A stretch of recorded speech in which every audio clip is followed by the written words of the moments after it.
quite threatened with death threats and threats of violence against us weekly. And your response, which was reported in the Statesman, was that first, there's no place for hate and threats, which I appreciated. And second, that you were very concerned about the threats from ISIS against the Jewish community. In the summer of 2017, we had Charlottesville. In the fall of 2017, we had Pittsburgh. Our Muslim neighbors continue to be under attack. People of color continue to be under attack. Many of the mass shootings seem to be linked to misogyny.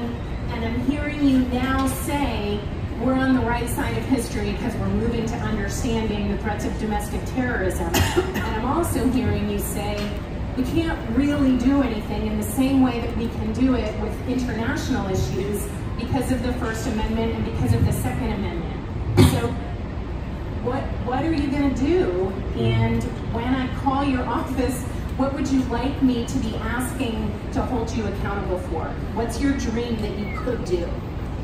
Well, we established the first countering violent extremism office within the Department of Homeland Security. And we did include the domestic terrorism piece, which was, Jay and I worked together on that. And that was a big deal back in the day. And I appreciate your sentiment. And it does hit both synagogues and mosques. And there should be no tolerance for any hatred of any particular religion. I don't like radical, we do see more radicalized Islam, we see radicalized Jewish people. We passed a grant program, another $50 million in this Congress to provide security grants to synagogues, like the one we saw that got shot. And you know, Ramsey Youssef, we'll take it back in counterterrorism history. 1993, World Trade Center bomber, guess who his uncle was? Khalid Sheikh Mohammed, the mastermind 9/11. He's in New York. His first target was not the World Trade Center, but rather 12 Jewish synagogues. And you know why 12? Representing the 12 tribes of Israel. But now it's my neighbors who are targeting all of us.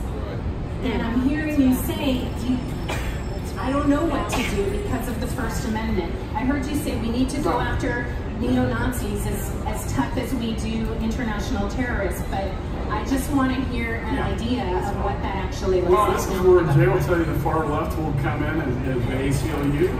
The ACLU is going to defend us during anything domestically, and then the far right. So this is where you get a balance, right? When we do overseas operations with our special forces, and they do a darn good job, they're not confined by a constitution.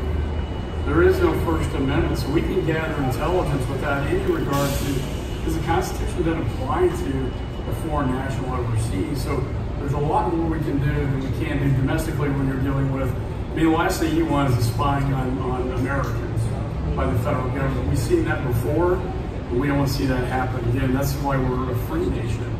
But you can't monitor public content. And I think that's where I keep going back to. We can do that. And, you know, neighbors have a responsibility to speak up. You know, call them. The red flag law that I'm talking about will provide a due process forum for somebody you think is getting ready to go postal, you know, to call them into a judicial proceeding.